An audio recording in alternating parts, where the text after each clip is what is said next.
All right, what up, guys? Welcome back to another episode of the Living the Dream podcast. Today on the show, we have Kenneth Giles, who is the CEO of SimBull, which is the stock market for sports. Kenneth, how you doing? Good. I appreciate you having me on, Timmy. I'm excited about this. Of course. No, we're excited to have you on, and we like to jump right in. So if you could start with telling us a little bit more about yourself and what you'd like to do for fun, that'd be great. Yeah, absolutely. My name is Kenneth Giles. Co-founded a sports tech startup called SimBull, which we can dive into later. My background before founding my own company was I worked in investments. So that was always my background, analytical minded, mathematical minded, but for fun, huge sports fan, everything to do with sports, whether it be playing pickup basketball, kind of pick up pickleball, any of that stuff, or I'm a huge Green Bay Packers fan, huge NFL fan. So this fall, spent a lot of time watching college football, professional football, but anything to do with sports, that's pretty much my free time. There we go. I love it. And so when you say investments, were you like an investment analyst, like a venture capitalist? Like what were you doing? Yeah, so I worked as what we call an actuary. So not a lot of people know what actuaries do, but basically we're math nerds. Most actuaries work for an insurance company designing financial related products. So if you have life insurance, investment annuities, investment vehicles, if you have car insurance, all that was designed by actuaries. So that was my background. Specifically, I was in the life insurance division designing life insurance products. So that was my specialty before SimBull. I gotcha. And are those products not already established? Like, are you designing new ones? Are you optimizing?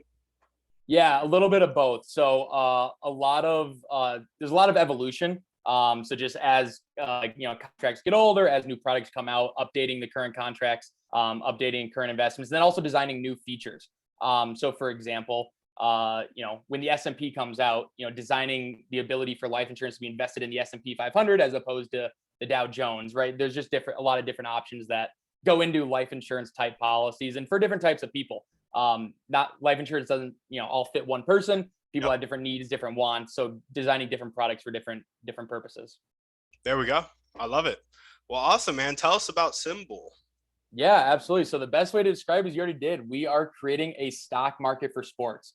So our goal is to create a platform that allows users to invest in virtual shares of their favorite professional sports teams, just like they'd invest in companies in the stock market and cryptocurrencies and NFTs, all that good stuff. So as we talked about, my background, love for investing, background in investing, but I've always had this great love for sports, fantasy sports, playing with your friends, playing with your work colleagues, betting on sports. And the goal of SimBull is to combine both of those two industries to create a really exciting platform for a lot of young people who are interested in this idea of sports gambling, but also interested in the investing-based principles. And SimBull is really the combination of both of those. And is this happening in a Web3 kind of aspect? Like, is the main currency going to be like Bitcoin, Ethereum, and all the cryptocurrencies? Yeah, great question. So right now we are a Web2 based platform. So we have an in-house database. We're coming out with a mobile app here in a couple of weeks, or July 25th is the launch date of that. So everything's Web 2.0 right now. We are in the process of updating our platform to be Web 3.0. So trading USDC, having maybe a Bitcoin component in there. We're still ironing out some of the details, but there will be a Web 3 component come beginning of 2023. I gotcha. Okay, that's really cool. And you said it's pairing sports betting with kind of the analyst side of things all in one platform. Is that right? Yeah, absolutely. So instead of saying, hey, you're going to bet on the New England Patriots to win this game, instead of just betting with a sports book for the Patriots to win that one game, on SimBull, we allow users to invest in shares of these teams. So using that example, you can invest in a share of the Patriots for 1 day, for 5 days, for 10 days, for 1 year, for 2 year. It's really up to the user. So by doing so, we allow the user to control the length of their investment.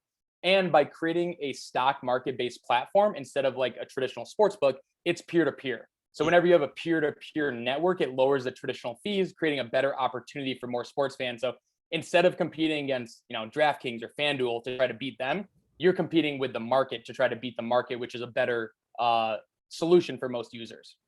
I gotcha. And so what does your interface look like? Like, does it look like a stock chart with like candlesticks and stuff? Yeah, absolutely. It's going to look very similar to RobinHood, to Coinbase, to any of those, modern trading apps. We actually just finished the design of our mobile app. And if you put it up next to like Coinbase or Robinhood or BlockFi or any of those crypto companies, it's going to look very similar to that.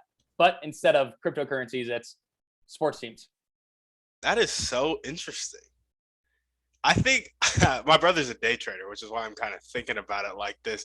You think there'll be people who day trade on your platform?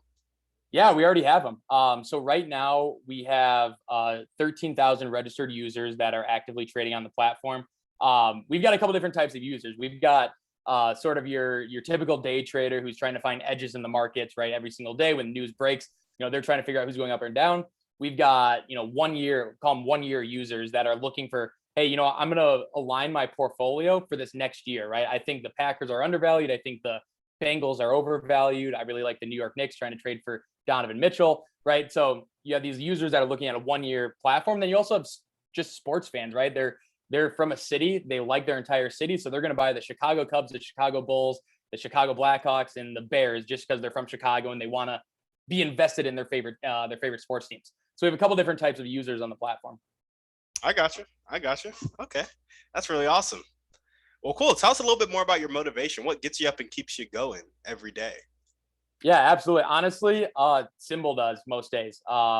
It's one of those things where I'm really blessed, and I think a lot of entrepreneurs feel this way, especially when they're involved in the startup. Is you're working on your passion every single day, right? So I'm sitting here working for 8, 10, 12, 14 hours a day, and it doesn't even feel like work because it's something that I'm doing for myself, for my own company. So that's a great motivation. Being able to work on your passion day in and day out is really easy to get up in the morning. It's really easy to stay late at work. So that's the biggest motivation each and every day for me. I got you. There we go. Working on your passion.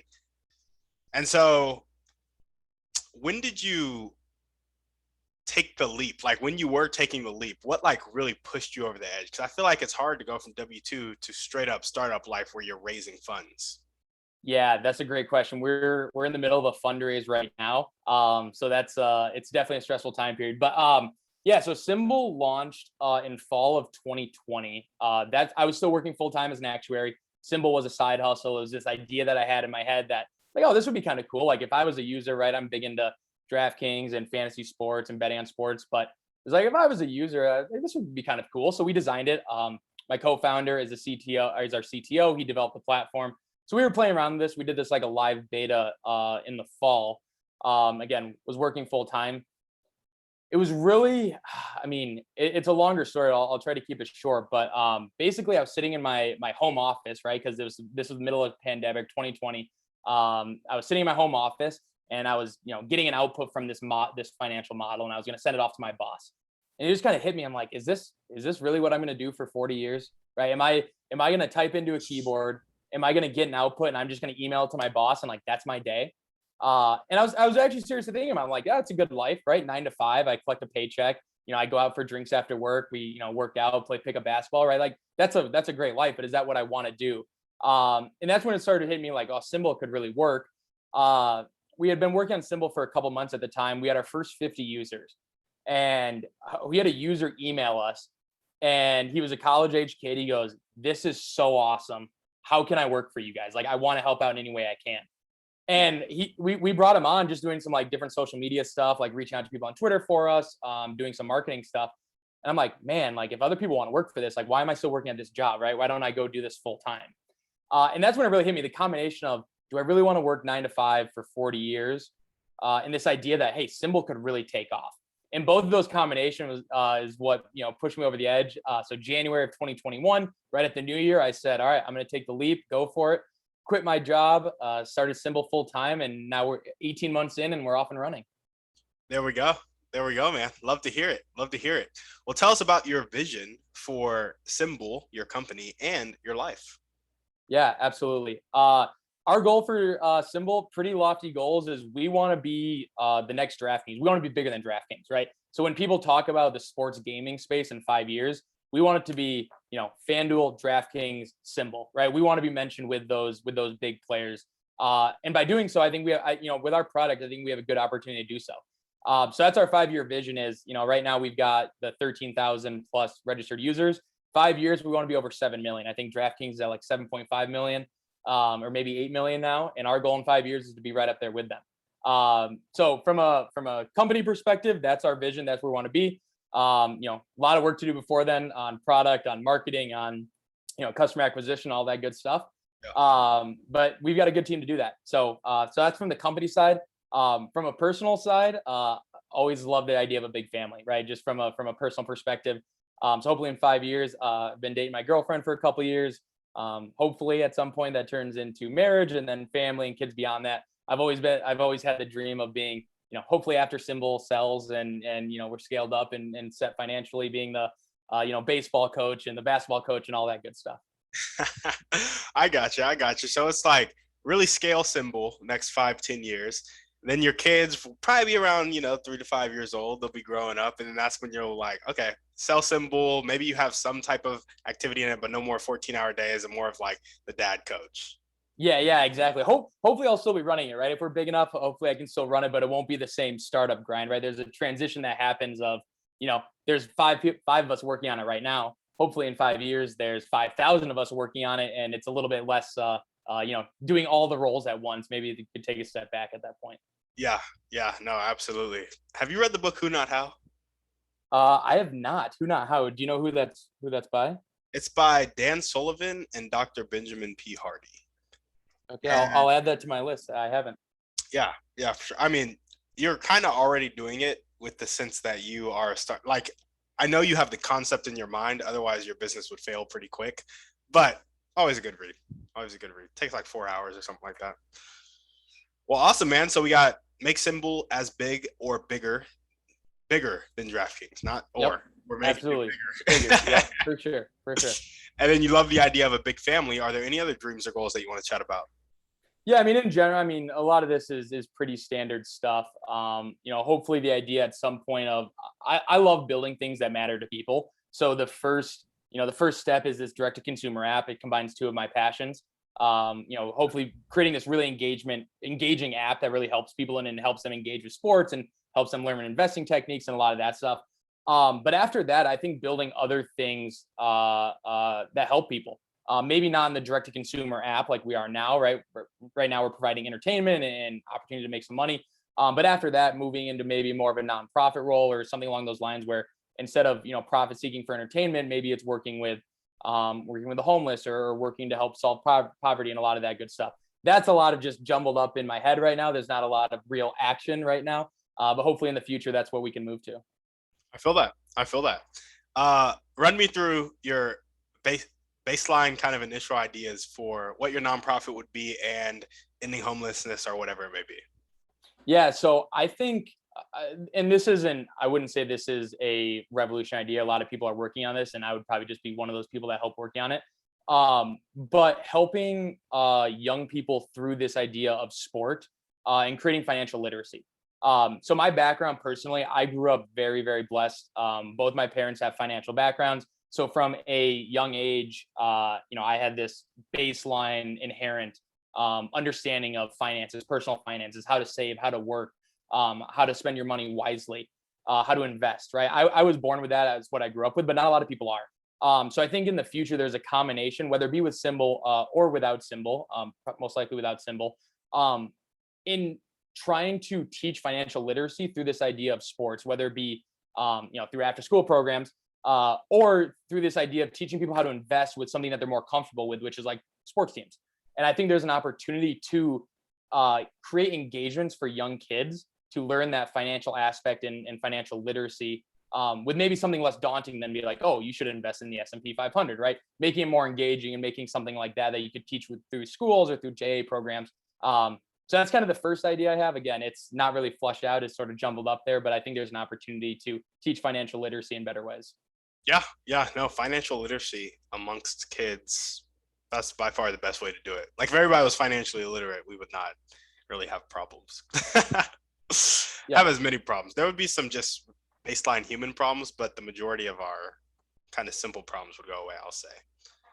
Well, awesome. Yep, yeah, I completely agree. I think it's one of those things I think it's empowering, the whole saying, right? Give a man a fish, he eats for a day, teach a man how to fish, he eats for a lifetime. I think that's the same idea on the financial literacy side is you can dump money on people, right? And that solves a really short-term issue, right? It helps them get their next meal. But if you can teach financial literacy from a young age, you're right, it does solve a lot of issues where, as soon as they get their first job, hopefully they're saving a little bit more, investing a little bit more, and it does solve a lot of problems down the road. Yeah, no, absolutely. I'm 100% right there with you. Well, cool, man. If there were one or two people you can meet right now, and this could be a specific person or a type of person, and they'd really help you take the next step towards making SimBull as bigger than DraftKings, who would this person be and how would they help you? Yeah, that's a great question. I think the most obvious answer, just because we're a sports tech startup, is Mark Cuban, right? He's the ultimate, owner of the Dallas Mavericks, entrepreneur, tech guru. So I think that's the obvious answer, right? If we got on Mark Cuban's radar, he liked what we were building, I think, he'd obviously be really helpful. One thing that we want to do with SimBull long term is partner with every team and every league and every organization across not only the United States sports, but across the world. So getting involved with, say, like the Dallas Mavericks with Mark Cuban, or Michael Rubin and the 76ers, right? Or getting in front of some of these entrepreneurs who are connected with the leagues would be a huge step for us as we continue to scale SimBull up. Yeah, absolutely. I love that. An idea for like entry-level kind of partnerships that might be lower stakes for the organizations. Like if you do their like semi-professional teams, like the NBA G League or something like that. I don't know. I'm sure you guys have thought of that actually, but just a thought. Yeah. So one thing that we're looking into, so right now on SimBull, we have sort of the major professional sports, right? NBA, NFL, MLB, college football, NHL. So the big five sports in the US. But as we continue to scale, a few opportunities that we are seeing in like growing sports are like MLS soccer, or lacrosse is honestly a big one. These up and coming sports that are more willing to, say, partner with a startup and who could use the upfront revenue more so than these bigger leagues could be huge partnership opportunities and huge scaling opportunities for us. Yeah, absolutely. And so do you need the partnership to give people equity in the teams? Yeah, so that's one thing that we're super clear on. We are a game, right? We are not, when you buy a share on SimBull, you buy a share of the New England Patriots, you're not buying equity in the actual teams, right? You don't own their cash flows, you don't own their balance sheet, you don't own anything. It's a game of skill, similar to like daily fantasy sports or fantasy sports. So you're buying these virtual shares, and the shares price move based on the performance of the team. So it's not like, oh, you need to buy the Patriots because the Patriots make money, in real life, right? You're buying the Patriots because you think the Patriots on the field are going to win a game. So because that's how we're set up and it's a game of skill, we actually don't need the partnerships with the specific teams to be able to report their scores. It's part of a fair use policy. But the best user experience that we can provide is, being the official, market of the NFL, or being the official market of the Dallas Mavericks, right? So hopefully we'll get some of those in the future for our users. I gotcha. There we go. So partnering with teams, big names, and up and coming sports as well. And then Mark Cuban. Yeah, absolutely. Yeah, that'd be awesome. Mark Cuban would be a great investor for us. We're actually in the middle of a fundraise. So if he listens to your podcast, Mark, feel free to shoot us an email. I know. Maybe I'll just email him this episode specifically. Be like, hey, exclusive early access or something like that to catch us. Yeah. Absolutely. That'd be the ultimate scale up for the podcast, right? Get Mark Cuban to listen, get an investment for us from your podcast. That'd be pretty cool. It really would be. Then I'd have to start charging people to come on the show. Yep, absolutely. Good selling point for you. Nah, I want to keep it free, but it would be fun. Well, awesome, man. What are the most important one or two things that everyday people can do to really help you scale SimBull to be bigger than DraftKings? Help people, how people can help us scale SimBull? Everyday people, Sally at the grocery store, if you met her right now and you were like, here's how you can help me. Man, absolutely. Go to www.simbull.com, create an account, check us out. We need more users, right? That's kind of the first step of a market, is getting users on the platform. So you're listening to this and you are at all interested in the stock market for sports idea, check out www.simbull.com. Completely free to make an account. After that, two things that you can directly do to help us. One is we need feedback on the platform, right? We're trying to create a direct to consumer app, meaning we need this to be the most user friendly, pretty looking, good looking app that we can possibly get. So once you download the app, or either the website or the app, email us your feedback, any thoughts, comments, questions, concerns. We'd love to hear from you. And then second is share it with somebody. If you know a sports fan, if you know someone who's interested in fantasy sports, if you know someone who's interested in stock market-based investing or crypto-based investing, tell them about us. We're looking for all, like I said, all the users, all the partners, all the employees.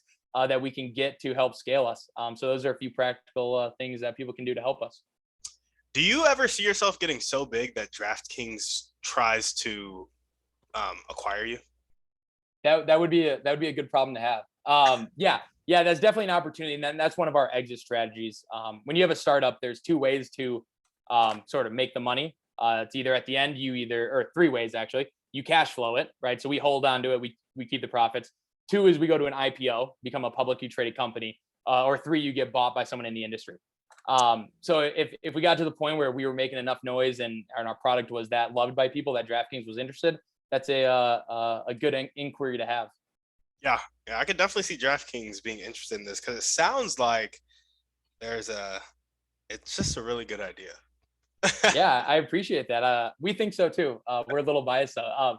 It is always good to hear people. It's one of those things where, in the startup world, right? You hear a bunch of ideas and you're like, I don't know if that would work, or I don't know how that applies to me. When we talk to sports fans or people in the business world and we pitch SimBull, like the stock market for sports, the number one response we always get is, it feels like that should exist already. And we're like, that's probably a good problem to have if no one's done it, but it feels like it should exist. That's good validation. Yeah, no, absolutely. I completely agree with that sentiment. So, as I'm sure the listeners will. Yeah. Well, awesome, man. Now we're going to jump into our Thriving Three. Okay. First question is, what is your favorite book, movie, or podcast? Pick one. Pick one. All right. Currently, right now, favorite podcast is the All In podcast. Couple billionaires, David Sachs, Chamath, all those guys. It's a really great podcast. If you're interested in business, want to know about markets, politics, it's a really, really, really good podcast to listen to no matter what side of the aisle you're on, no matter what you believe in. It's really informative and it has really good discussion. So I would recommend that to anyone who's interested in sort of business, politics, anything like that. There we go. The All In podcast. And what is one way you like to take care of yourself? Working out, workout buff. It's gotten a lot harder, as we're in the startup and working long hours and stuff like that to get the motivation. But definitely working out is a passion that, I think is good. It helps clear my mind. Today over lunch, I got out and shot the basketball around a little bit. So that was a lot of fun. There we go. And what is one action step you can take right now or continue to take, if you're already doing it, to meet Mark Cuban? Oh, that's a good question. Get you to send him this podcast. That's number one. No, I think we're in the process of doing it right now. So as we go through this fundraise, we're trying to meet a lot of connections, a lot of VCs, a lot of investors. So just trying to continue to grow that network until we get to the point where we're on Mark Cuban's radar and hopefully an investment that he'd want to make in the future. Yeah, absolutely. And I'm curious to know about your current customer acquisition process. Now, I know you're a startup. I don't know how much you can share with us, but if you can share, please do. If you can't, just let me know. Yeah, no, absolutely. We've got three main buckets for customer acquisition that we are really settling on that have worked really well for us. First is organic socials. So we have a TikTok account that has like 110,000 followers, gets 8 to 10 million views a month.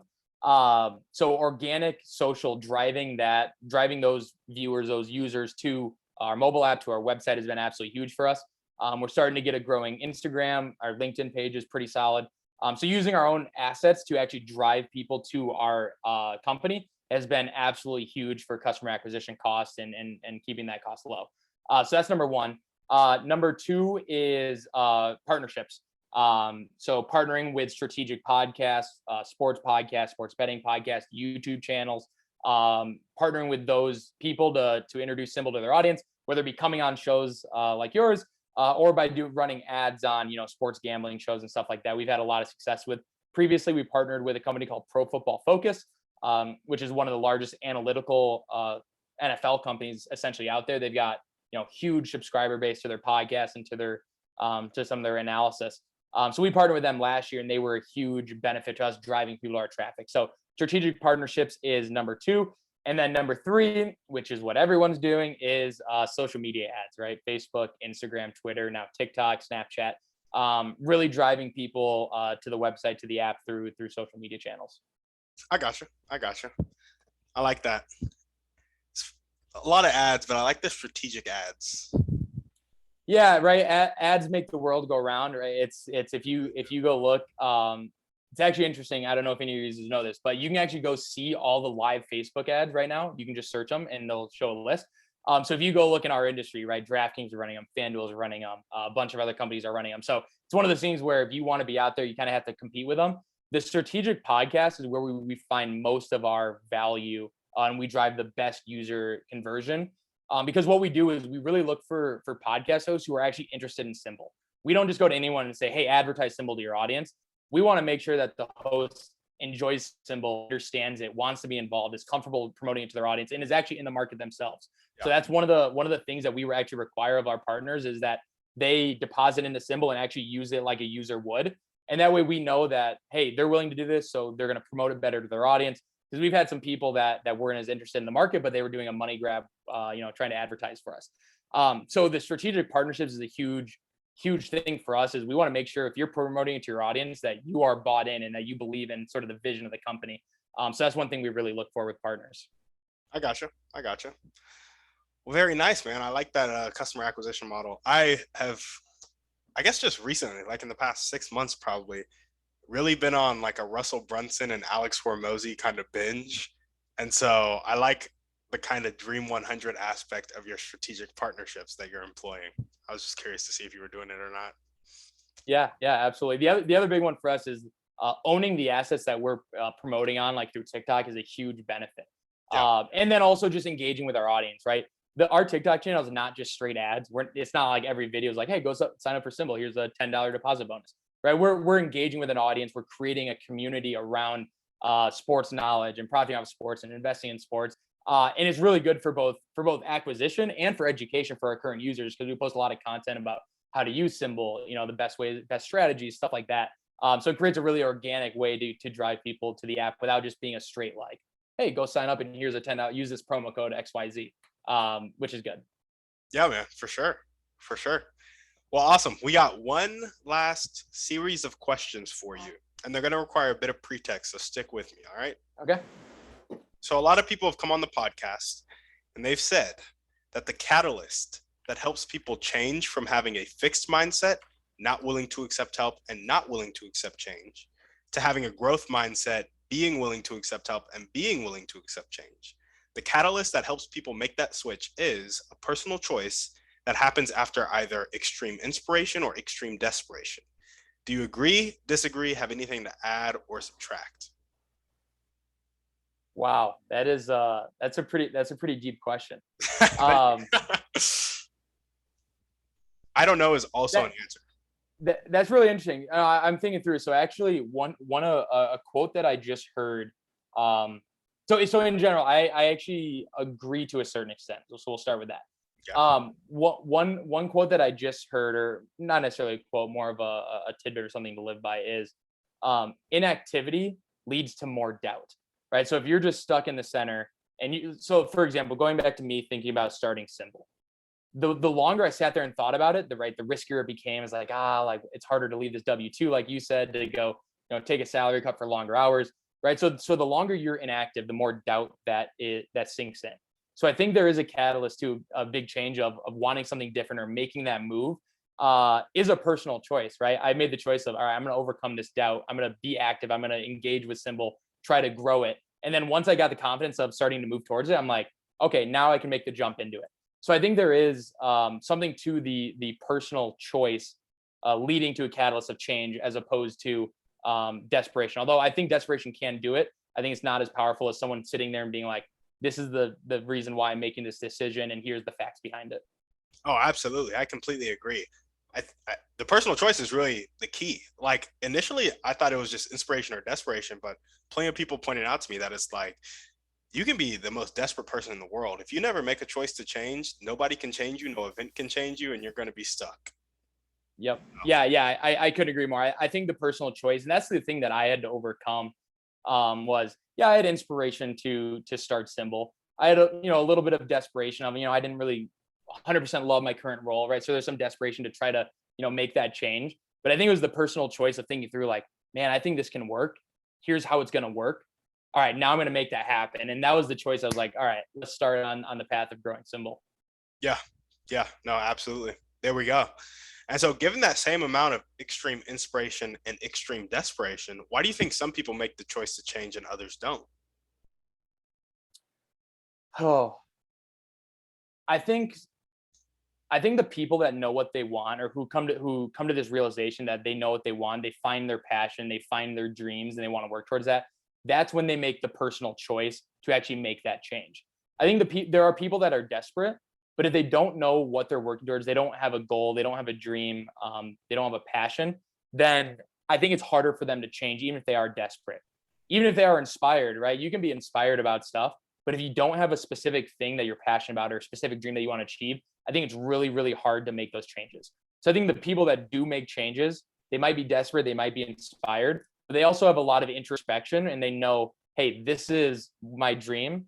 Okay, now I'm going to change to go make that happen. I think knowing who you are and what your dreams are is probably the biggest important for personal choice to be able to move in the right direction. Yeah, yeah. And so you're saying people who don't just probably lack that clarity. Yeah, and I think a big thing that I had to learn, and it's still a growing process for me, right? I'm not there. Is this idea of discernment?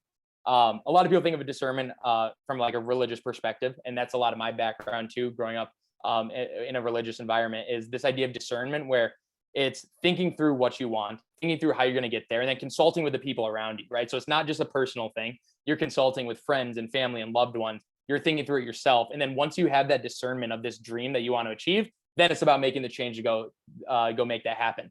So this idea of discernment is kind of the initial part of figuring out what you want and who you are, what you want is, I think, step one. And then once you have that, it's making that action to go move on. So I think discernment's a really important exercise for people to go through. Yeah. Yeah. No, absolutely. Absolutely. And for those people who are like, I've never done discernment, that's kind of scary to me, what would you say to them? It is scary. It's not an exact science. I think the first thing that, there's a lot of tools out there that can help. So, a lot of books that can help. So a book that I really enjoyed was 12 Rules for a Successful Life. It's a Jordan Peterson book. It's just going through, this idea of 12 simple things you can do in your life to just order your life, right? It's like make your bed, stand up straight, talk to people, really practical things. So there are some books out there that can certainly help. And if people want to reach out to get a few of those, I can certainly provide a few. But I think the first question is just maybe spend 1 to 2 minutes a day being like, what do I want in life? Right? That's kind of the first question. Yeah. Once you get that, okay, I want these few things. It's like, okay, well, go talk to your friends and family. Do they think that you want those few things based on how you act, based on what you do day to day? And if they're like, man, you're way off, like you don't act like you want those things, so either your actions need to change or your dreams need to change. That's kind of step two, is first figure out what you want. Two is talk to the people around you who know you and see if those align with the way you're acting.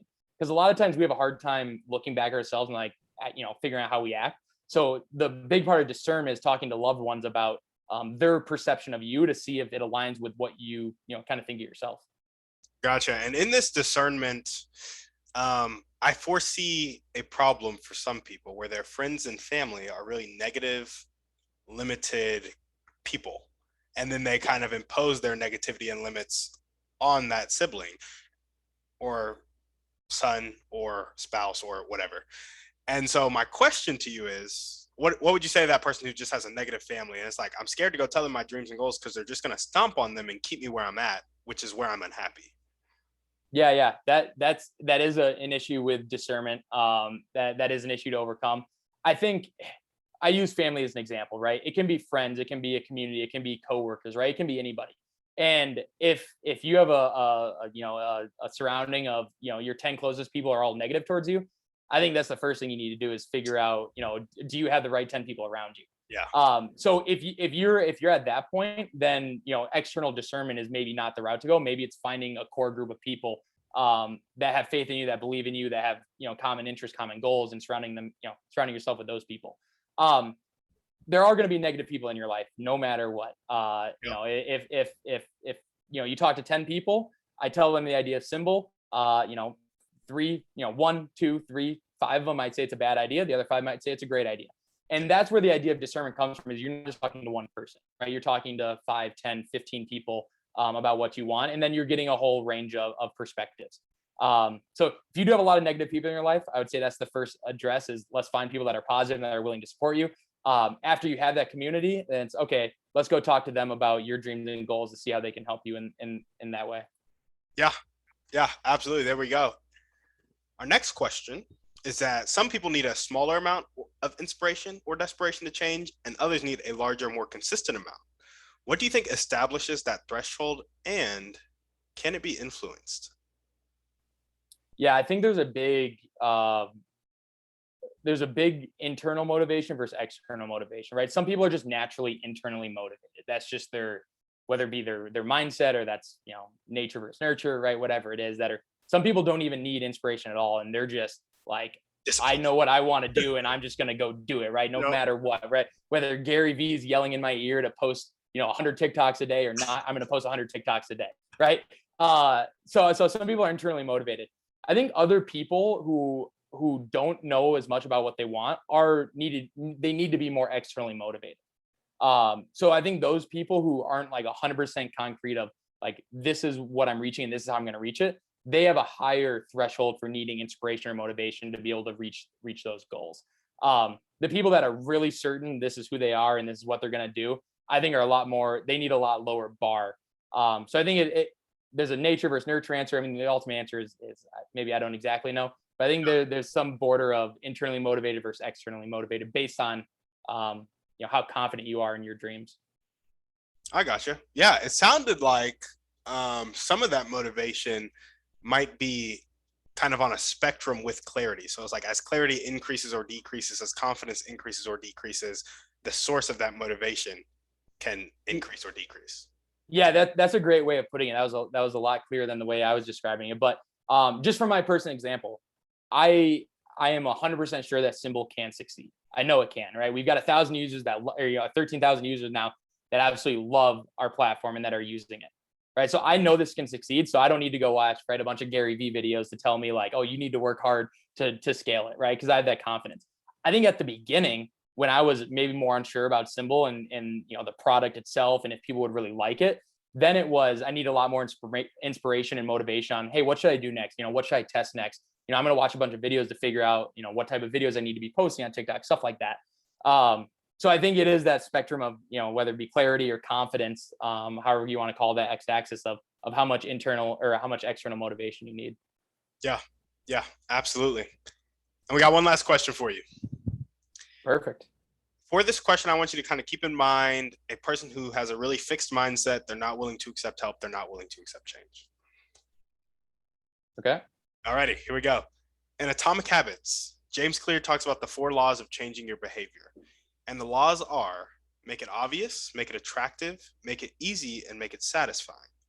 With that context in mind, and the avatar I just told you to keep in your head, how can we, you and I, create an environment that makes it obvious, attractive, easy, and satisfying for that person with a really limited mindset to make the choice that will change their life?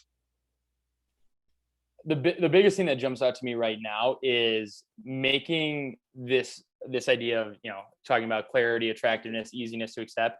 The first thing I think comes from lack of judgment, right? So these people that are either closed off, right? They don't want to change or they're not interested in changing. I think a big part of that comes from not wanting to be judged for their beliefs or not wanting to feel like they're forced to change or people are criticizing what they currently believe. Mm-hmm.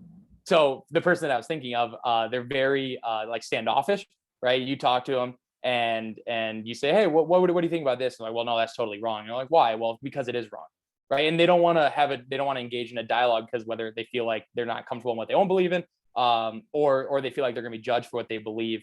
I think those are like the big issues for people that don't want to change, or don't have an open mind. So I think, having discussions with people, dialogues, coming from a place of no judgment or coming from a place of, not criticizing them for what they currently believe would make it a lot easier and a lot more attractive for people to have an open mindset. Yeah, absolutely. I love that. Creating an environment where we just don't judge people. You think it'd be easy, but not so much.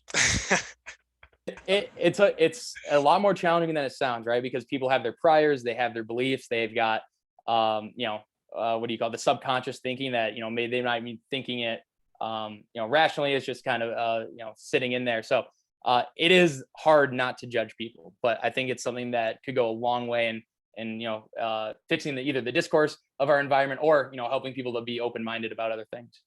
Yeah, absolutely. Well, great, man. That's almost all we have for you. I really do want to ask you one more thing. With the 13,000 users you have, are you guys currently incentivizing them to give you referrals? We are. So we're actually, with our mobile app coming out, our mobile app is really centered around referrals. So right now in social marketing, it's called the K factor. This idea of how viral is your product. So basically a K factor of 1 means that for every user you bring in, they're going to bring in one more person. So a company like RobinHood, who absolutely exploded with new users, might have a viral factor of like 5. For every user they bring in, that user brings in 5 more people.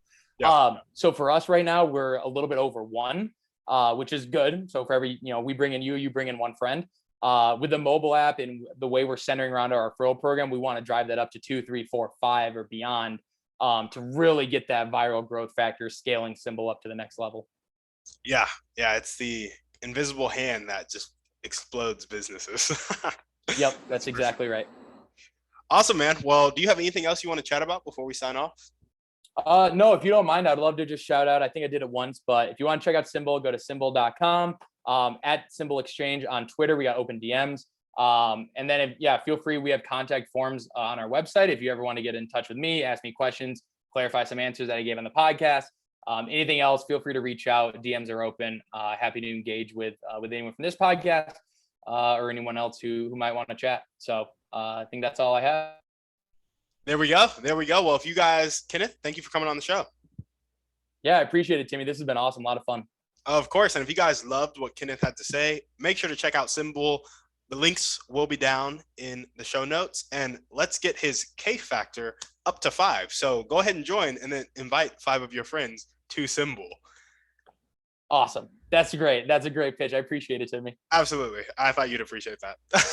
And as we always ask, go ahead and shoot this podcast to 1 to 3 people that need to hear this message. Preferably they like to bet on sports, and shoot us a 5-star review on iTunes. On that note, we're out.